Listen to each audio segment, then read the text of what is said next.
Hello, good morning guys. Ito nga po pala yung drawing ng aking anak. Tingnan nyo naman po, sobrang ganda.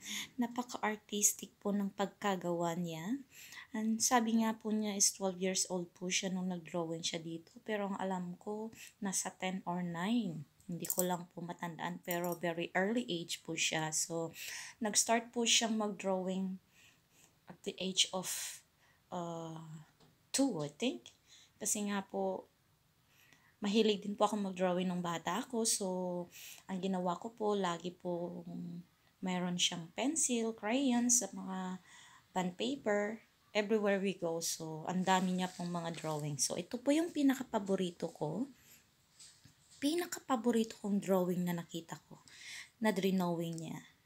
Ayan, sobrang ganda. Na-amaze talaga ako nito nung nakita ko sa kanyang sketchpad. Tignan niyo naman po, ang dami niya pong sketchpad. So, iniwan ko nga rin po pala yung mga iba niyang sketchpad doon sa bahay namin, kila mama, pinatago ko. At ayun nilagay po sa side place, sa cabinet, ayan. Yung mga iba lang po yung mga nasa akin.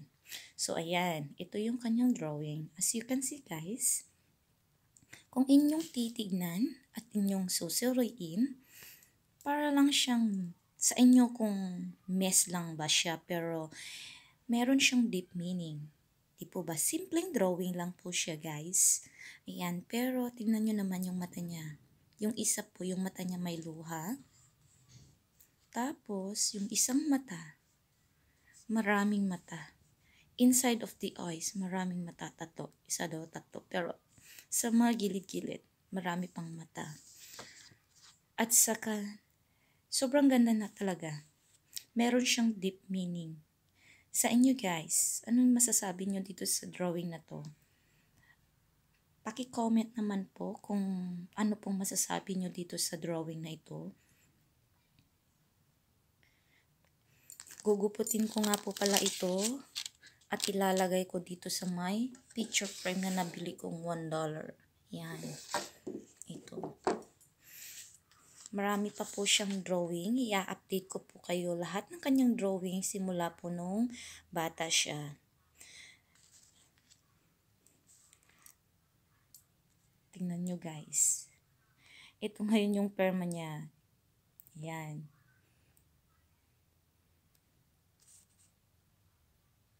Sobrang na-amaze talaga ako dito sa kanyang drawing. As a mother po, I am very proud. Di po ba? Being a mother is you have to be proud of what is your son or daughter, what they're doing. Di po ba? Yan.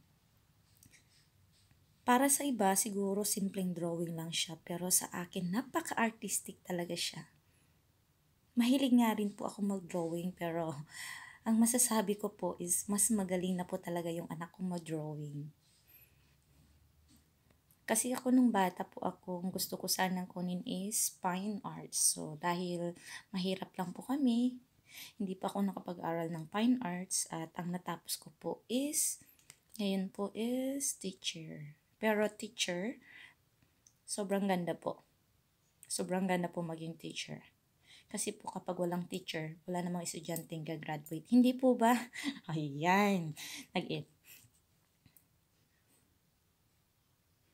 Sobrang ganda talaga niya. Ayan, nilalagay ko na po yan sa my picture frame.